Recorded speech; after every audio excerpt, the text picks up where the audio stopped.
algérien à Paris. Parce qu'il n'y est plus d'ailleurs, il est rappelé à Alger, mais il vient de le foutre dehors. Donc, parce que justement, elle Ah, profitait de ce passeport diplomatique, entre autres. Donc, et ça corrobore brillant. ce qui vient de dire Ça Alimovic. commence, la Smala retourne au Exactement. bled. Elle vient de le C'est virer. ça. Elle vient de le virer. Donc, la France, ça veut dire, elle se laisse pas faire. Et donc, est-ce que, comme la question qu'il a posée à Alimovic, est-ce que tu pourras répondre comme ça? Merci. Non, bien sûr, c'est-à-dire que en tout cas, la France avait, il y avait un mélange, il y avait deux choses qui gênaient un petit peu la perspective de la France sur l'Algérie et sur le problème kabyle, sur la question kabyle. Il y avait déjà effectivement cette Kabylie qui avait été quand même, qui avait joué un rôle majeur dans le conflit de l'indépendance, etc. Donc il y avait un peu cette rancœur d'une part, mais disons elle s'est un peu atténuée avec le temps. Et il y avait aussi cette repentance, toujours ce levier que lui faisait peser l'Algérie sur, ou la junte algérienne plutôt, sur cette histoire. Donc ils voulaient pas trop se mêler, ils faisaient attention, ils étaient gourmands d'un gâteau que l'Algérie faisait miroiter et en fait qui partait déjà ailleurs. Donc là aujourd'hui, la France effectivement voit cette Algérie comme elle est. C'est-à-dire que c'est un pays qui est un monstre, qui est une fabrication monstrueuse où tous les Algériens ne cherchent qu'à fuir ce territoire. Il y a une répression énorme. Le niveau de savoir et de l'administration algérienne est catastrophique. Voilà, on le voit à tous les niveaux. C'est une honte totale, que ce soit dans l'armée, dans l'administration, partout, dans l'économie. C'est une catastrophe et elle le voit réellement. Et aujourd'hui, juste une solution différente, la solution que propose la Kabylie de effectivement partitionner le pays pour que même techniquement il soit mieux géré, c'est une solution qui a une logique derrière. C'est-à-dire, bien sûr, un État comme la France, c'est pas sa priorité, c'est de ne pas de penser à l'indépendance de certains. Mais par contre, quand il y a un gros problème et qu'il y a une solution qui fait sens, on la considère. Donc, certains médias, effectivement, on a accès plus à certains médias, on a accès plus à plus aux autorités ou aux parlementaires, aux sénateurs. C'est normal. Pourquoi c'est normal? Parce que c'est pas parce qu'ils veulent être gentils avec nous et qu'on est plus sympathique du jour au lendemain. C'est qu'il y a un gros problème qu'a créé l'Algérie et que eux n'arrivent pas à comprendre. Donc ils regardent tous les paramètres de ce problème et ils regardent la question kabyle, enfin, sans tabou. Avant, ils ne voulaient pas froisser l'Algérie. Et là, voilà. Et là, C'est tout à fait mon propos, oui, d'Amolade, exactement. Et donc, je pense que là, effectivement, il y a une brèche qui s'est ouverte et, en tout cas, moi, depuis mon petit point de vue et celui de certains de mes corélégionnaires et compatriotes, on vous encourage à rentrer dans cette brèche et à faire valoir vos arguments et votre position, et encore une fois fort de la vélocité de votre mouvement et fort de l'excellente réputation qu'ont les Kabyles en France, de par leur insertion, leur immersion et leur courage au travail, peuvent justement aller glaner un certain nombre de rendez-vous importants et faire avancer leur cause. non, mais on a été clair justement parce qu'on est confondu dans la population diasporique algérienne. Non, nous sommes des exilés kabyles. On n'a rien à voir avec les Algériens. On n'obéit pas aux ordres de Tebboune. Il y a moins de 1% des Kabyles qui votent pour Tebboune. Tebboune n'est pas du tout représentant des Kabyles, ni dans la diaspora, ni en Algérie. Donc, le levier qu'utilise la mafia algérienne pour mettre la pression aux Français en disant oui, nous allons actionner notre diaspora pour faire plein de choses, des attentats, je sais pas ce qu'ils vont faire exactement. La minorité, je sais pas exactement comment ils vont faire. Et ils incluent la communauté kabyle dedans. Ne parlez pas en notre nom. Nous ne sommes pas concernés. Les Français ne sont pas dupes. Hein. Je pense que fort de votre réputation, de votre immersion dans le pays, les gens arrêtent de faire la différence. En tout cas, merci pour ces réponses et Merci à toi, pour la patience. Merci, Tadmet Damorad. Merci. Tadmet. Je vais en profiter pour déjà saluer tout le monde. Donc, salam alaikum, Azoul, bonsoir, Ramadan Mubarak al-Jami', un excellent live, Akhoya Zawan. Donc, je salue tout le guest et toutes celles et ceux qui sont présents dans les commentaires.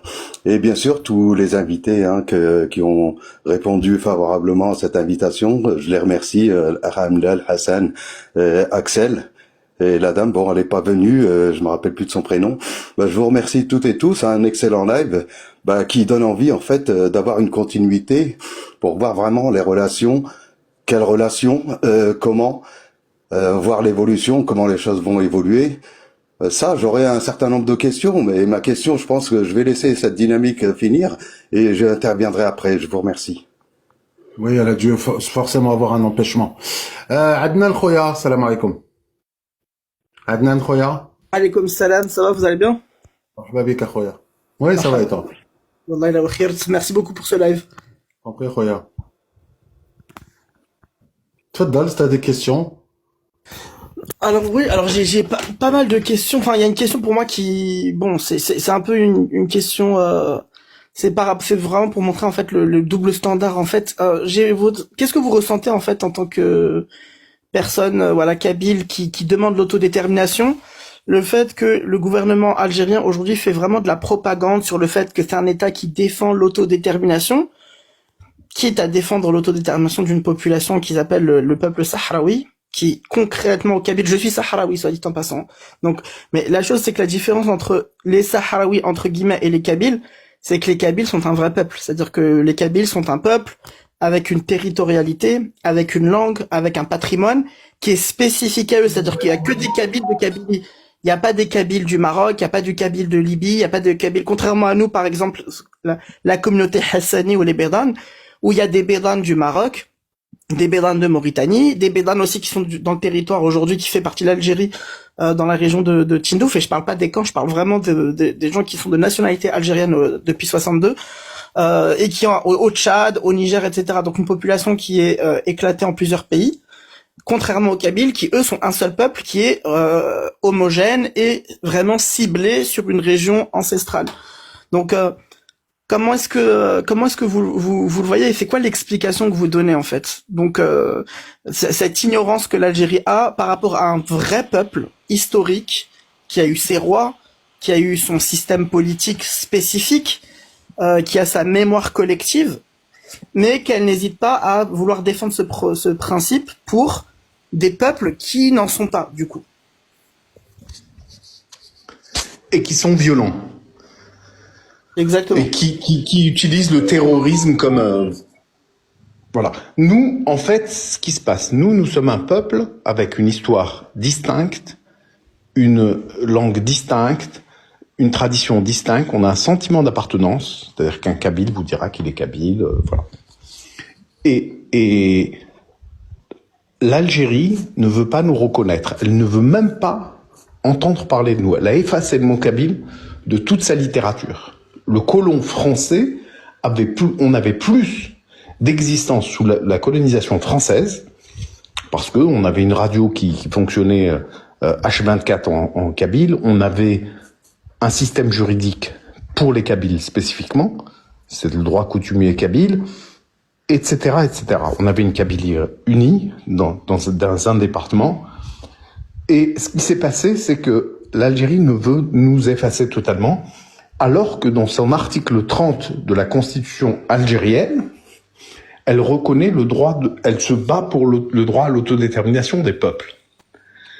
Donc elle le reconnaît pour le Polisario, qui est un mouvement terroriste, qui n'a aucun sens. Le Polisario n'a jamais existé comme pays. Le Sahara a toujours été partie du Maroc, sauf pendant la période de la colonisation espagnole. Donc ça n'a aucun sens. Il n'y a pas de différence de langue, il n'y a pas de différence de territoire. Et la solution marocaine est une solution de large autonomie, qui est une solution que tout le monde a acceptée. Les Sahraouis l'ont accepté. Le territoire a une croissance économique et un progrès qui est hallucinant. Donc l'Algérie, concernant la question kabyle, elle ne veut même pas en entendre parler. Donc le double standard est affreux. Le double standard est affreux. Justement, Omar Hilal l'a bien dit à la tribune des Nations Unies, dit si vous tenez tant à l'autodétermination, proposez un référendum au Kabyle et on verra ce qui se passe. Considérez ce peuple avant tout. Et ça s'inscrit dans la même hypocrisie et la même ingratitude vis-à-vis justement que les Marocains connaissent très bien. Ils ont aidé l'Algérie à obtenir son indépendance et il y a une ingratitude, il y a du sang marocain qui a coulé pour l'indépendance de l'Algérie. Et ça, l'Algérie ne veut même pas en entendre parler. Il y a des territoires qui doivent être rendus au Maroc. L'Algérie ne veut même pas en entendre parler, alors qu'avant l'indépendance, l'Algérie avait promis, les leaders algériens avaient promis au Maroc de leur rendre leurs biens, avaient promis au Maroc de respecter les populations marocaines qui ont été chassées en 75, comme ce n'est pas permis. Il ne faut pas oublier ces choses. Voilà, il faut que nous, tous, nord-africains, qu'on soit kabyles, qu'on soit marocains, qu'on soit tunisiens, la façon dont les Marocains ont été traités, qui étaient en Algérie, en 1975, la façon dont ils ont été traités, c'est quelque chose que nous ne devons pas oublier. Petite question du coup, alors pour l'autodétermination, donc c'est quoi? Ce que vous souhaiteriez, ce serait un référendum, c'est ça? Nous sommes un mouvement politique, nous souhaitons un référendum d'autodétermination parce que nous sommes fondamentalement non violents, pacifiques, et la question devrait être posée parce que nous sommes passés déjà par des référendums. De Gaulle avait organisé un référendum pour l'indépendance de l'Algérie. Ce système référendaire, c'est un système qui est dans le droit international, et nous sommes fondamentalement des gens qui respectons le droit, qui nous inscrivons dans le droit international. Voilà. Et donc je rebondis sur cette question. Et du coup, pour vous, les populations donc les gens qui seraient légitimes pour vous de voter pour ce référendum, est-ce que ce serait que les habitants de la Kabylie, donc petite et grande Kabylie, donc les deux régions, ou ce serait aussi la diaspora kabyle, par exemple, qui vivent dans d'autres régions d'Algérie ou qui vivent aussi à l'étranger? Enfin, vous, si demain vraiment vous donnez les Kabyles, ouais. Les Kabyles, on est tous, c'est-à-dire qu'on n'a pas de problème de distinction d'un Kabyle d'un non-Kabyle. On est tous liés à un village, tous liés à une famille, donc il n'y a pas de problème de recensement du Kabyle. D'accord, donc il est très petit, il est très à la marge. D'accord, donc vous votez vraiment tous les Kabyles de manière générale. Tous les Kabyles doivent voter, bien sûr. C'est un vote inclusif de tous les Kabyles. D'accord. Ils sont tous liés. Il y a un recensement facile. Chaque village reconnaît sa population. Il n'y a aucun souci là-dessus. On est très, très bien organisé. La Kabylie est très bien organisée là-dessus. Il n'y a pas de moyen que des populations, par exemple, qui soient algériennes ou qui non. De ce côté. Okay. Est-ce que je peux intervenir là? Parce que là, c'est du n'importe quoi ce qu'il dit. Ça doit être une voix algérienne, à mon avis. Ben non, c'est une voix kabyle. Alors, Madame Marie-Toutou, je sais pas quoi, vous allez attendre que votre tour arrive, tout simplement. Bien sûr. La séance oblige. Merci, je vous laisse couper votre micro, merci. Ok, pas de souci. Voilà, nous, c'est la voie, en fait, démocratique. C'est-à-dire que les Kabyles pourront voter et choisir la gouvernance de leur... S'ils décident de rester dans une Algérie, soit de se libérer, de devenir indépendant. L'Algérie est devenue indépendante comme ça, par un vote d'autodétermination. Voilà. Et maintenant, effectivement, il y a l'exacte territorialité de la Kabylie qu'il faudra bien préciser, mais tout ça peut... Voilà, si on avait des gens raisonnables qui étaient prêts à traiter la question kabyle, on s'asserrait avec eux et discuterait d'un calendrier, comme par exemple la France l'a fait avec la Nouvelle-Calédonie, comme Charles de Gaulle l'a fait avec l'Algérie. Voilà, il y a des référendums, c'est pas le premier, c'est pas le dernier, il y en a plein partout dans la planète. on s'assoit, on fait un calendrier, on organise les choses, on discute. Peut-être que les Kabyles vont voter pour l'Algérie. Beaucoup de gens vous disent ça. Bah, organisons un référendum. Et la question sera réglée pour très longtemps. Tous les gens qui vous disent non, les Kabyles n'existent pas, oui, le MAC c'est ultra minoritaire, c'est 3 bonhommes, etc. D'accord. Pourquoi vous considérez ces 3 bonhommes comme terroristes? Pourquoi vous faites tout ce tralala? Une répression énorme, des milliers d'arrestations, juste pour trois bonhommes qui font ce tralala. Organiser un référendum, ça va vous coûter moins cher. Très vite, on verra qu'il y a 1% des Kabyles qui votent pour l'indépendance et on n'en parle plus. Ce qu'on va Comme faire, vous le dites. à monsieur Amelal, on va donner la parole. Bien vous croire. On va donner un petit peu la parole, parce que j'ai besoin que vous répondiez aussi, parce que le but, c'est d'avoir aussi de la contradiction. Donc, je m'excuse auprès de l'unilatéral, je crois que c'est l'unilatéral, et de monsieur de Usul. Je m'excuse quelques secondes. Je vais prendre, je vais demander à madame Marie qui est montée tonitruante. On va l'écouter. Allez-y, madame Marie Toutou. Mais vous me donnez la parole à qui? À moi ou à madame? Ah, madame, je vous demande juste de patienter quelques secondes. Je veux juste entendre ce que veut dire madame. Merci à vous, monsieur. Pas de souci. Allez-y, madame Marie Toutou, on vous écoute. Je vous ai envoyé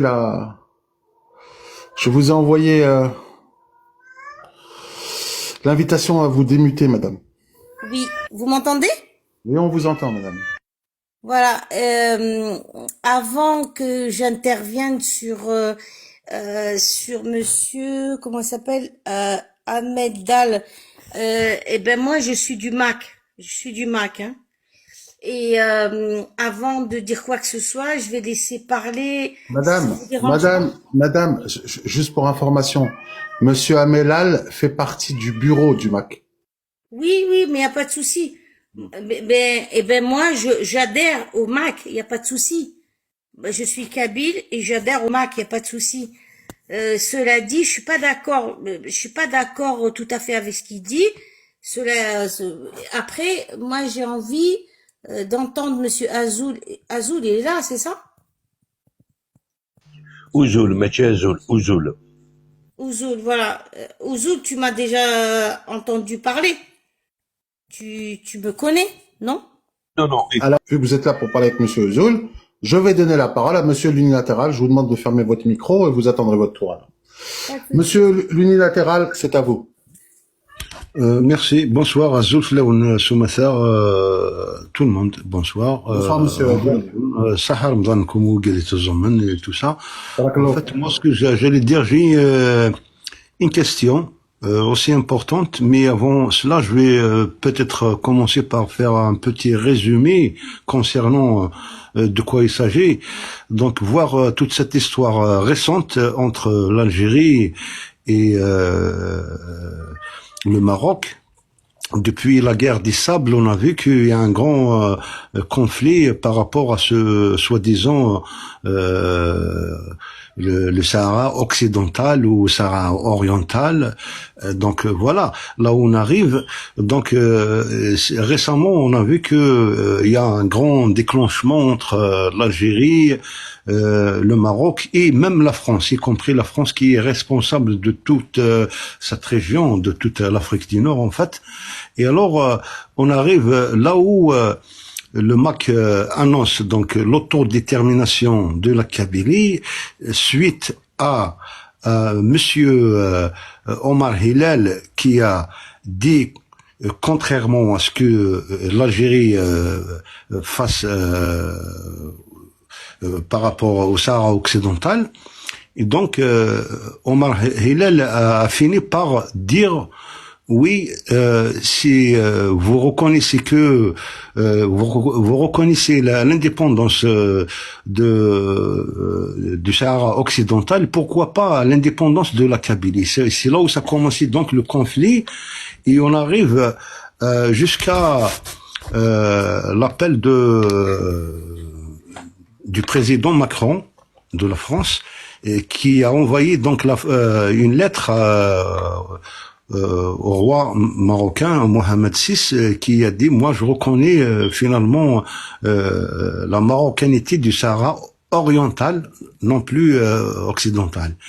Et c'est là encore que c'est avancé donc le conflit. Et donc les Marocains ont fini par appeler le président français qui Macron. Donc il est venu et l'ont invité au Maroc pour dire officiellement que le Sahara occidental est marocain, non plus occidental algérien. Et c'est là encore le conflit avance de plus et de plus en plus. Au jour d'aujourd'hui, on se trouve entre deux conflits. Le Sahara occidental, la Kabylie, l'autodétermination de la Kabylie, et la France qui est responsable, qui est derrière tout ce qui se passe entre les deux. Et au jour d'aujourd'hui, j'ai la question que je pose, est-ce que du moment où les Kabyles ou bien la Kabylie est avancée vers la proclamation de l'indépendance de la Kabylie unilatéralement, est-ce que peut-être le peuple marocain au moins, ou bien le gouvernement marocain va reconnaître peut-être post-proclamation de l'indépendance de la Kabylie, est-ce qu'ils vont le reconnaître officiellement, d'une façon officielle, et est-ce la France peut-être va finir, du moment où elle a fini par reconnaître la marocanité du Sahara occidental, est-ce que la France va finir par reconnaître la souveraineté kabyle? Voilà ma question pour les deux camps, que ce soit marocain ou bien le Mourad Mellal, peu importe qui veut répondre à ma question. Merci de m'avoir invité. Je vous en prie, monsieur l'unilatéral. Est-ce que je peux vous demander de descendre et attendre la réponse en bas parce que j'ai besoin de faire tourner le guest, s'il vous plaît. Pas de souci, pas de souci. Et je vous remonte si vous avez une autre question. Je fais juste tourner pour que ça soit, pour que chacun puisse prononcer. Merci à vous. Merci. Le mérite l'unilatéral, c'est un petit peu difficile. Nous, on y travaille effectivement. Ce qu'il faut savoir, c'est que la Kabylie travaille à obtenir des reconnaissances de son État kabyle, de la renaissance de l'État kabyle. Et nous y travaillons avec.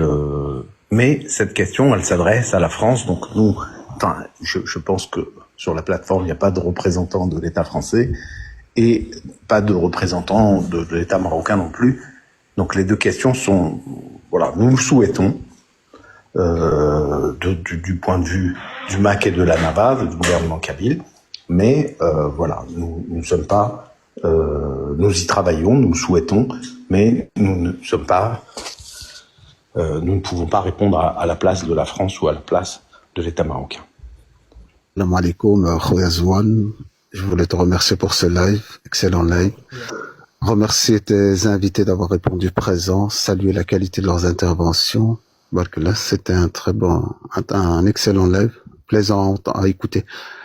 Je voulais vous souhaiter aussi un Ramadan Mubarak. Et salam alaikum à tout le monde, sur le guest et dans les commentaires. Moi, je voulais leur poser une question, mais avant ça, je voulais faire une remarque. Faut savoir ce qu'on a de commun, le Maroc et la Kabylie. C'est cette longue histoire, cette légitimité en tant que peuple et en tant que nation dans cette partie du monde.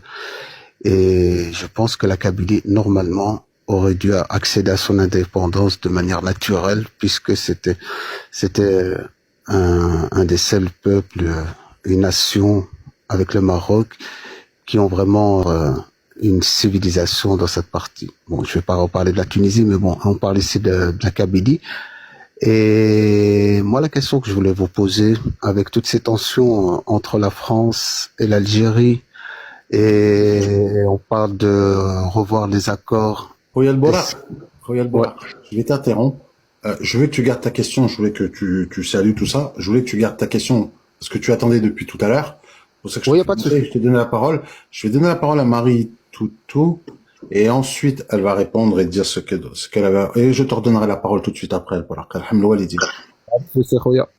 Marie Toutou, c'est à vous. Oui. En fait, moi, je comprends pas, en fait, pourquoi vous mêlez le MAC au Maroc, là. Je comprends pas.